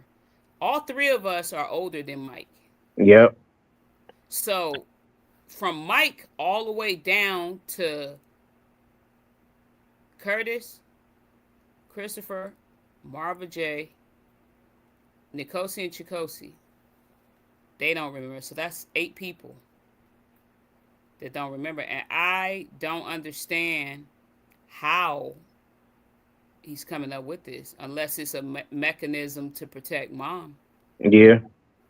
Or Because he it just pull, seemed like, or he just pulling off the stories that they heard from, Keisha, Marcus, and Tiffany. yeah, yeah. Because I'm like, it's impossible. It's just impossible.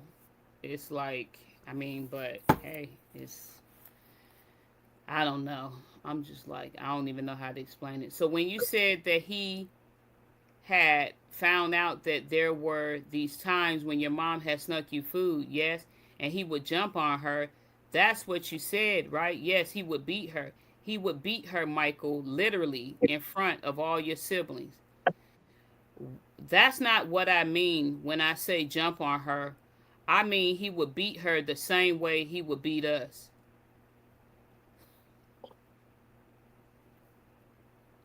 but sometimes worse.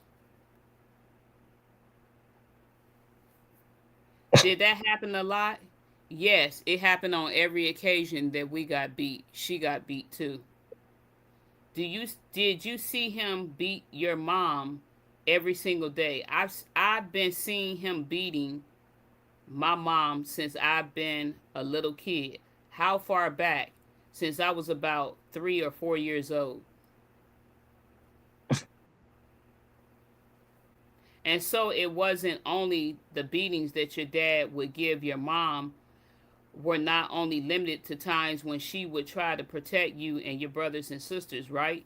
Beatings came whenever, I guess. he was giving them out with my mother as well. She would have to line up and get beat too. Was mom lining up to get beat, Crystal? Never. Never. I mean, I'm pretty sure that if this stuff right here happened, I mean, I'm just learning about this stuff. I didn't even know it existed. We're just dissecting transcripts. If I knew about this stuff early on when we all was doing our interviews, I mean, you've talked to all of our sister and brothers. Did they ever mention that to you? Nope. I've never even Mike heard. never Mike never even said that to me. So he I've never never said this. even. So I never even heard this. I'm like, Mike told me that mom would lock them back in the room when we was up there talking with Marcus. He said, "Yeah, you're yeah. right." So what is he talking about on the stand? I don't know. Like I said, it's one of them protection mechanisms to protect mom. And like Mr. Morales said, you need to learn what abuse is. And like Julie Baldwin, I'm just gonna be honest about it, is that she ain't buying this crap. And Mike is the only one that did this, right? Was protecting mom like that. He's the only one. The only one. As far as I've known, through a lot of testimony that we've dissected, Hmm. he's the only one. But Yeah. what I don't understand too, because Hannah's testimony is coming, what I don't understand too is that why would you be so mad at a man and be so cold to the point that you would sit up with your brother and tell him story? Because I'm just being honest. Hmm. Tell him a story that he was there when all of that stuff was going on. But then in your testimony, it's all in there that he didn't know. Yeah, he didn't He know. actually testified. Yep. He testified for all of us. That's who he was for. He was for all of us. He didn't see it. But it's going to run into the back of this right here. It's going to run into that. It's just for me to learn of that recently. I was like, wow. Yeah. That's some serious stuff to paint a man's character that way. But if I was to go and pull things out, which I'm not going to do, and tarnish a lot of people's characters, they wouldn't like it. And Nope. I'm just like, it's foul. Just take these words from me. Don't become what And your I parents. believe I believe he said those things to me because he didn't want us to read the transcripts and stuff, and just saying whatever out of his mouth. But I wasn't Yeah, going for it. possibly. Yeah. But like I said, don't become what your parents are. Exactly. Don't become what they are. And so it wasn't only the beatings that your dad would give your mom were not only limited to times when she would try to protect you and your brothers and sisters, right? Beatings came whenever I guess he was giving them out. Okay. And you said that you had also seen Laura physically abuse her son, right? Yes, she hit him with the same object that my dad was hitting me and all my brothers and sisters with. And she also would punch him with her fist and kick him with her foot. Now, he ain't lying about that because, I mean, Laura did do those things. She Yeah. did. Like and her son told the respite home, right? He's mentioned how his mom was abusing And it's him. in his testimony where he Yeah. talked about how his mom was abusing him. Hmm. Yeah. Verbatim. It's the same thing that connects to Mike's testimony. And mind you, none of us was in the courtroom with each other Yeah. when we all testified. So all of the stuff it fits, but some of this extra stuff, I'm just like, oh boy, mm-mm. Okay, did you ever hear your dad tell any of his wives, Laura or Adrian, or your mom to beat any of the kids? My dad has always told my mother to beat us. Then there was time that dad wasn't in the home and mom still was beating y'all. Well, we've had conversations, personal Yeah. conversations with a lot of our Exactly. siblings, and one of the siblings that extremely sticks out to me is Sharon. Oh yeah. Sharon. and she's been there to visit. I've seen stuff. There's things that happen that I don't know how I got to this. But I ain't in no space right now in my life at my age to have no type of defense mechanisms for nobody that do anything to children. And I'm specifically speaking about all the adults that lived in the home. I have no defense for them. When I went to testify, I didn't have any, and none of our siblings, the rest of them. This one is an awkward one right here. This one really stuck out to me when reading this. This one really stuck out to me. And like I said, I think, and this is a good thing, what we're saying. This is not to hurt. This is not to hurt you or make it painful, traumatic, or Mm-hmm. triggering. This is to make it easy for you that, I realized with reading his entire testimony, yeah, you love your mother and all that, and kids will protect their mother and stuff. But you got to protect your sanity and your mental health as well by removing yourself away from that stuff. And that's something that I did. All of us is not the same, but I just think that he needs some. Just reading this, and this is a good thing because it's for all of us. I just think that, in my personal opinion, that he needs some serious counseling if he's not getting any. I think he needs some serious counseling because there's no way that you can sit and say that she beat us because he told her to. Do you know the type of stuff that you're talking about that he did and that she Yeah. did it because he told us to? Who would do that? Who would do that? And then you not only have, you're coming up out of a situation like that where you're already being, like you said, brutalized, beaten, programmed, controlled, militarized. Mm-hmm. You're in a situation as well. When you come out, you're still getting it. You're a grown adult. You got families and your kids and stuff, and you ain't moved past it. You still getting it because you got these two individuals that still stuck in their ways. You know what my counselor told me? She said they're not going to change because they're older now. And it's Yeah. harder when you older, to change. I And don't think dad, that yeah. everybody, And dad definitely is stuck. 'Cause he calls me all the time. He's just stuck. I mean, he's very right. delusional. Very delusional. Oh, that chump, he ain't changed. And he ain't changed at all. Yeah, he talks about how people, his kids, talk to him. None of Mm-hmm. us have never, and they, when we speak to our parents and we tell them how they hurt us, if we write them a letter or if we've ever told them how they hurt us, they take our letters and they exaggerate them. Cause I got done Mm-hmm. that way. You've got all copies of my Yeah, letters. yeah. Yeah, I got a Yeah, and copy of it. Yeah. my therapist, they encourage me, hey, write a letter to your parents. I've done that. Okay. And all I get back is she cussed me out. Mm-hmm. I'm not even a person. Where about use profanity, when you It's get upset. nowhere. I'm It's not nowhere even in that a letter. person. It's nowhere in that Yeah. letter. Yeah. I'm not even busting out like that. Keisha, she do cuss you. She'll get you. She'll get you. Big time. But I ain't up there cussing nobody out and wooty woo this and wooty woo that. I ain't doing that. And I'm just like, I'm not doing that at all to mom. And I'm just Yeah. like, I'm writing these nice, pleasant, and you got this chump sitting in the pen of the Thompson. Your sister. Your Yeah, he sister. sure I'm did. like, I'm like, now we know we ain't crazy, right? Yeah, I know. Yeah. We know we ain't crazy. And I'm just like, man, pops, sit down somewhere. Go get some help. Take those classes. Yeah.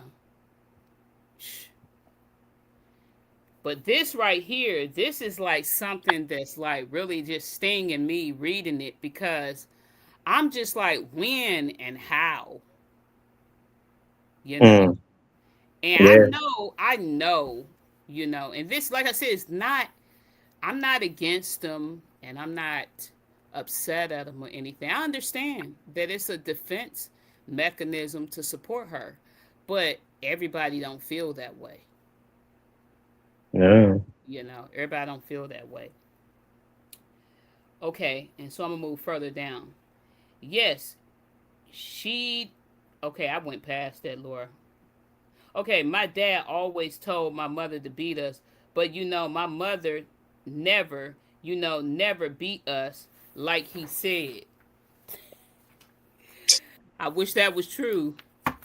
She never beat us, but She dragging people by their head and throwing them in cloth. Nah, man. hanging, hanging Sharon upside Hey, down. yeah, You know, all types Sharon, of stuff going. Sharon Come can on tell you now. because Sharon is in her Yo, interview talking about yo, how mom would grab her from the feet and yep, hang her upside down, swing her, knowing she was pregnant. Marcus talked about how she yeah. nailed all of us in the house. Don't And feed locked y'all in. nobody. Yep, You don't get exactly. no, leave and then go back. Come on, wake up. Don't nobody Yeah. leave and go back to the same scenarios. I'm just like, come on. This is like crazy. But no, the other two wives, um, they had other discipline methods they would use on me and my sister and brothers. Like it was like Mm. psychological, and they would engage in certain abuses towards all of us. Like they were looking for us to get beat every day that I can remember. And who would do that? Laura, she would Mm. consistently tell on all of us all the time. Okay, and in fact, when you saw what Laura had did, how many times would you say that you had seen Laura hit her son?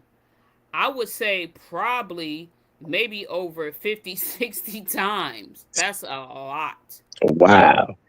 Okay, and how did that compare to the beatings that your dad would administer to you and your brothers and sisters practically every day? They weren't any different. They weren't any different. I mean, she beat her son bloody sometimes too and would kick him. He was so little with her foot. Wow. Mm. And he said, I don't understand why is our beatings in comparison to hers beating her son when she did the exact same thing. Okay, but I didn't ask you that. But I just wanted to say that, she did the exact same thing. But the beatings that your dad gave you guys were substantially harder. No, they weren't. They were the same. See, she's trying to get him to say, and he said, no, they weren't. They was the same. Would you say what Laura did that you observed Laura do to her son was reasonable discipline? No, it was not reasonable discipline. I mean, he was bleeding at times when she would beat and kick him and stomp on him, and we would try to stop her. And I didn't like it due to the fact that we were already getting beat ourselves. So we knew if we intervened, she would go tell our father on us and we would get beat too. Mm. But the beatings that she gave her son, they were pretty much exactly how our father treated us. Okay, you said that you wore a lot of the same clothes all the time, right? I think she kept pushing it like she was gonna try to get him to The submit switch up, the one of switch them. up. Hmm. Yeah. And he was like, no this, no that. So she's skipping to clothing now. She's saying, you had said that you wore a lot of the same clothes all the time, right? Yes. Okay. And were they usually clean clothes? It depends on if he would let us wash at the time. Then we would wash our clothes out by our hands. Did he have a washing machine and a dryer? We had a washer and dryer, me and my brothers. Sometimes my sisters as well, we had to wash our clothes in the bathtub at the house. Okay, so you weren't allowed to bathe in the bathtub, but you would make sure you wash your clothes in the bathtub. Yes. You had talked a little bit about being ordered by your dad to stand up for long periods of time. Is that correct? Yes. And when you had to go to the bathroom during those times, you were not allowed to, right?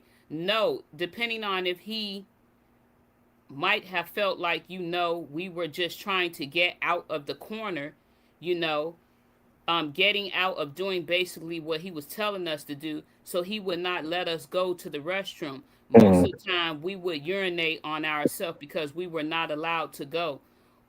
When that happened, would you urinate in your clothing a lot? A couple times. And when he allowed you to change clothes after that, would he allow you to change clothes after that? No, he would still stand there make us stand there the whole night. maybe till the next day he would allow us to move and go wash ourselves up or wash our hands and our face and get in the tub. And when you say that you were standing all night long, you literally mean from the time the sun went down until the time the sun came up the next day. Yes, that's what Adrian testified to too. She sure did. They left the house. If you go back and look at anything, that they left the house at 8, 9 in the morning, her and Laura with dad, and came back at 9 that night, and we was all still standing up Oh, facing the wall. and mom was there, right?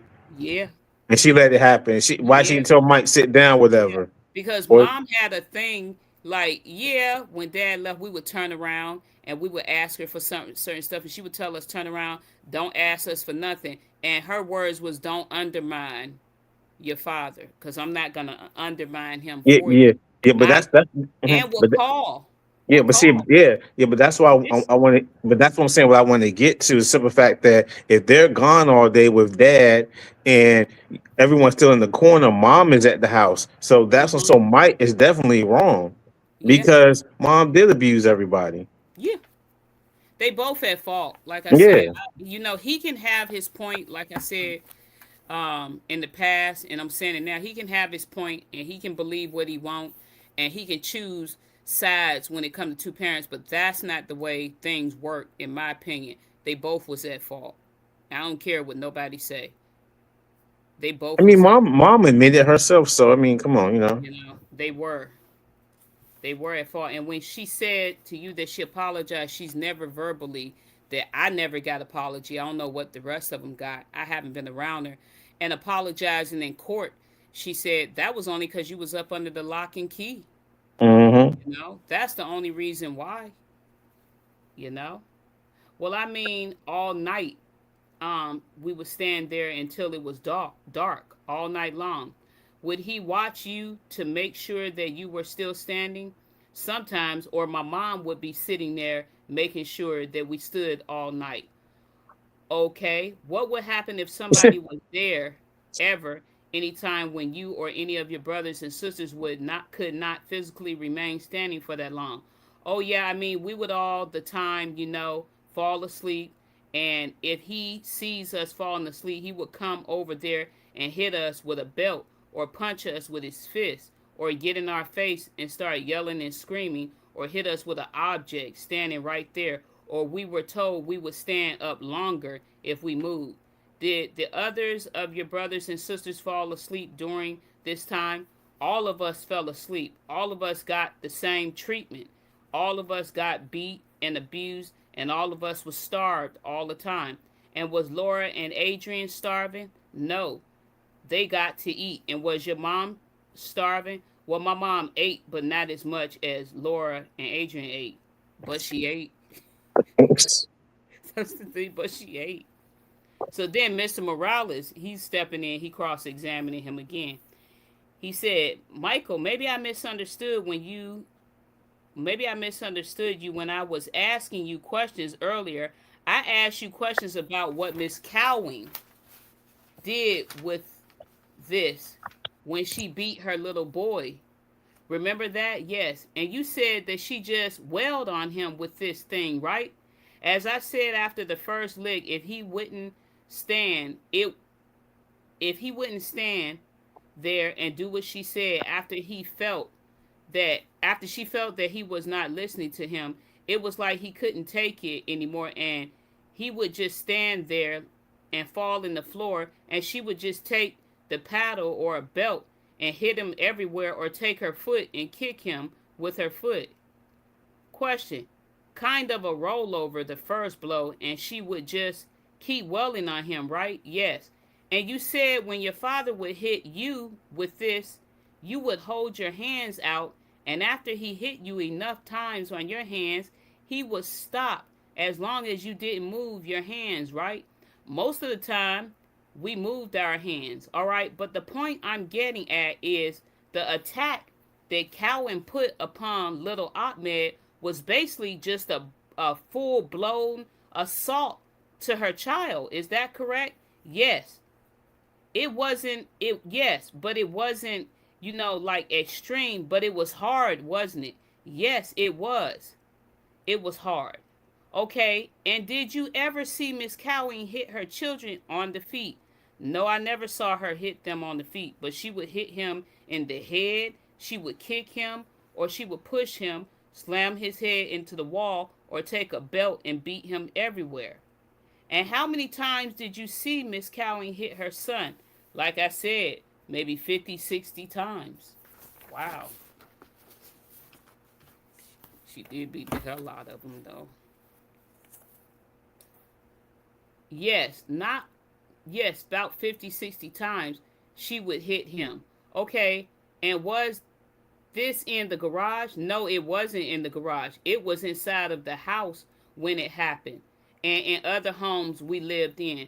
That was one of the things that we all noticed, that she beat him a lot when we first met her. And she avoided taking care of him. She would just pass him off to me or my brothers or my mom. Okay, and you know, if something was going on in the garage and you were in the house, the doors was closed, could you hear it? Sometimes we could hear things in other homes we lived in, with her yelling and screaming at him through the walls, and stuff being knocked up and down the walls, and he would be screaming. And sometimes my dad would have to go in the room and see what was going on or pull her off of him. Wow. Mm-mm-mm. If you were inside of the house, you could hear things, right? Yes, you could hear things. Okay? If I was in the garage going inside the house, I could hear it, right? Well, you could hear it, but vaguely. But if you were in the house with the door closed, you didn't know what she was doing out there, right? No, I did not know. Okay, so let me ask you a question. Why does Laura Cowing have all of these recordings lying here on the table of you and all your siblings being beat? And she stated that she recorded you all in the garage. And Michael states, I don't understand how she recorded us in the garage when you really couldn't hear anything out there in their rooms. So she had to come in the house. Is that correct? Yes. And she was in the house all the time. Is that correct? Yes. Okay. If you were in the house and she was in her room outside in that garage area, you wouldn't been able to hear anything, right? No. As I stated before, every time we got beat, Laura was standing right there. And Your Honor, I would just like to add, in Miss Cowing's testimony, she testified that she had a tape recorder duct taped to her body, or she would place the tape recorder in the kitchen on the wall while the children were being beat. But I still don't understand, Mr. Bodie, why didn't Miss Cowing record any of the beatings of her son that you all witnessed, or any of the beatings that she claimed that Mr. Muhammad did to her?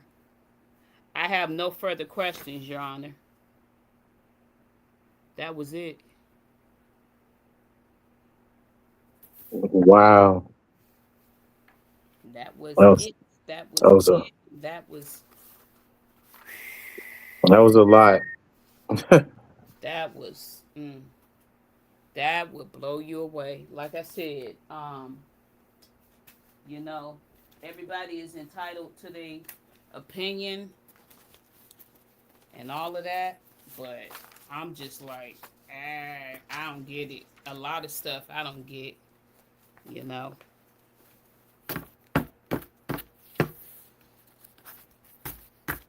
I'm just like, wow. So we run into Hannah's testimony and then Curtis' testimony. Yeah, but we're gonna do hand-ups live. We probably just do Curtis as a Yep. regular Go video. live next Friday. Yeah, we're gonna have hand up here next week for the next probably 2 weeks because we're gonna run through his testimony. Depends on how long it take. We may do two. So Yeah. yeah, you have anything before we end? We've been up here for a minute. Well, I'm hoping everybody that's watching that they took something from that, you know, and I'm also hoping that I'm just going to say this, that, you know, it's hurtful and it's sad and it's disgusting, but I'm hoping that more of our family will watch, Yeah, I'm saying entire family, would watch because um, he had a sadistic mind, and the things that he allowed and the things that he did. I recall today something that he said, and I'm just going to mention this. He said, I didn't do as much for them that I was supposed to do, and I kind of did neglect them a bit. And he said that, you know, we're taking it all out on him, and that's why he's in there. So I listen to things, and when I listen to it before, I don't think I was as tough enough to listen to it and take it because it would bother you. But now, when I hear it now, it don't even bother me because, like you said, being conditioned that way, Mm-hmm. and when you hear it, it just goes in one ear now, out the other ear. Before Yeah, it was because one ear. it's like Yeah, you have counseling, and then plus you're past that. You know what I'm saying? All that stuff, and you counseling and stuff. And plus me and you, we talk about it. So it's like when you hear that yeah. stuff, it's like whatever. And it's nice to lean on somebody. Yeah. We don't Hmm. take things like we're not taking it like literal, Yeah. anymore. It's just a discussion and you tell Hmm. how you feel and all of Hmm. that. But it's not pointing fingers, blaming this person. It's not like that. It's serious. It's serious talk. Yeah. It's not. It's. I know you mentioned that Marcus said it was triggering. It's been triggering to me and you because Yeah. we've been on the ground. They don't know. I've been on working sometimes 13 hours, on Yeah, the and ground, you're really out like there just you working. stated, yeah, like you stated earlier, like you would text me, and I'm at work too, Yeah, and you text me like, "Yo, Rick, check this out," like we said before, or I hit you up and let you know what I'm putting up online, or if I found some information. So we're both just, especially you grinding harder than me. You out there calling a lot of people, then you send it to me, or we get on the phone, whatever it may be. But yeah, we got a list of people, and this stuff that just happened this week. I oh mean, yeah. this was like not a tough week, but it was another learning experience this week Hmm. of things that you said that's still going on behind the scenes, but it's Yeah. being caught early. Stuff that's still going on, Yeah, you know. you caught a last one. Like I told you something was gonna come up and it did, and you caught it. Yeah. And to all our sister and brothers that's watch, I know Nikosi probably up there watching because I see two people up there. But I'm just saying, the lady is literally making money off of all of Yeah, us. She's still doing it as we speak. And she's about to do that again October 1st. So y'all just look out for it, you know. But just be aware of that nobody's keeping quiet about it and that you know something will be done in a appropriate manner, which is what we've been doing. Like we said last week, none of us is going to cuss her out, threaten her, argue mm-mm. with her. We don't even want to be in the same room with you because that's what you want. You want that rage. You want to see all of us upset. You want to see all of us mad, angry, attacking, so that way you can put us in the same box of like our father. You want to do that, but guess what? It ain't gonna happen. You got Mm-hmm. too much Yeah, faith in God to be even acting like that, you know. So I guess we just gonna end with that. And like I said, I'm in this for the long haul. Still got a long ways to go. yeah, we do. We're gonna keep bringing y'all more videos. Like I said, if y'all been watching our videos, please like, share, and subscribe. If you don't subscribe, at least like it so we can get the views up so people can, so we can Hmm. expose her and everything that she's been doing. And we'll be back next week. And everyone have a good weekend. Good night. And stay tuned. Also, stay tuned for the ending. Hmm. Dr. Phil, in the beginning, and like I said, Musa was very kind to me. In the beginning, he was helpful to me. Through time, things changed, Dr. Phil. That's all I can tell you. And I was so afraid of him because of the threats and intimidation. I was fearful.